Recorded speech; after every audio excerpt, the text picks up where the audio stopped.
ിന്റെ തൃപ്തി കിട്ടുന്ന, മരിക്കുമ്പോ സ്വർഗമല്ലാതെ മറ്റൊന്നും കണ്ട് മരിക്കാത്ത, പരിശുദ്ധമായ കലിമ പറഞ്ഞ് മരിക്കാൻ കഴിയുന്ന, എത്ര പാപങ്ങൾ ചെയ്താലും അള്ളാഹു പുറത്തു തരുന്ന, സ്വർഗം നിങ്ങൾക്ക് നിർബന്ധമാക്കി തരുന്ന ഒരു അത്ഭുതത്തിന്റെ ദിക്റുണ്ട്. നമുക്ക് എല്ലാവർക്കും അറിയാം, പക്ഷെ നമ്മൾ പലരും മറന്നുപോകുന്ന ആ ഒരു ദിക്റിനെ പറ്റിയാണ് ഇൻഷാ അള്ളാഹ് ഇന്ന് നമ്മൾ പഠിക്കാം. അള്ളാഹുവിന്റെ പ്രവാചകൻ നബിയുന മുഹമ്മദ് മുസ്തഫ സ്വല്ലല്ലാഹു അലൈഹി വസല്ലമ തങ്ങൾ പറഞ്ഞു, ഒരാൾ സുബഹി നമസ്കാരം കഴിഞ്ഞ് 3 വട്ടം ഈ ദിക്ർ ചൊല്ലിയാൽ, ഒരാൾ 3 വട്ടം മഗ്രിബ് നമസ്കാരം കഴിഞ്ഞ് ഈ ദിക്ർ ചൊല്ലിയാൽ അവന് കിട്ടുന്ന പ്രതിഫലം, മോനെ സൗബാൻ റളിയല്ലാഹു അൻഹുവിനോട് അള്ളാന്റെ റസൂല് പറയുന്നു, അവന്റെ പ്രതിഫലങ്ങൾ പർവ്വത സമാനമാണെന്ന് നബിയുന മുഹമ്മദ് മുസ്തഫ സ്വല്ലല്ലാഹു അലൈഹി വസല്ലം. ഒന്നാമത്തത് അള്ളാന്റെ റസൂല് പറയാണ്, ഈ ദിക്ർ കൃത്യമാക്കുന്നവൻ അള്ളാഹു അവനെ കൊണ്ട് തൃപ്തിപ്പെടുമെന്നാണ്. രണ്ടാമത്തത് അള്ളാഹുവിനെ തൃപ്തിപ്പെടുന്ന മാത്രമല്ല, റബ്ബ് അവനെ ഏറ്റെടുക്കുമെന്നാണ്.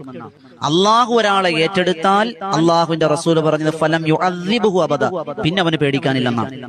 മൂന്നാമത്തെ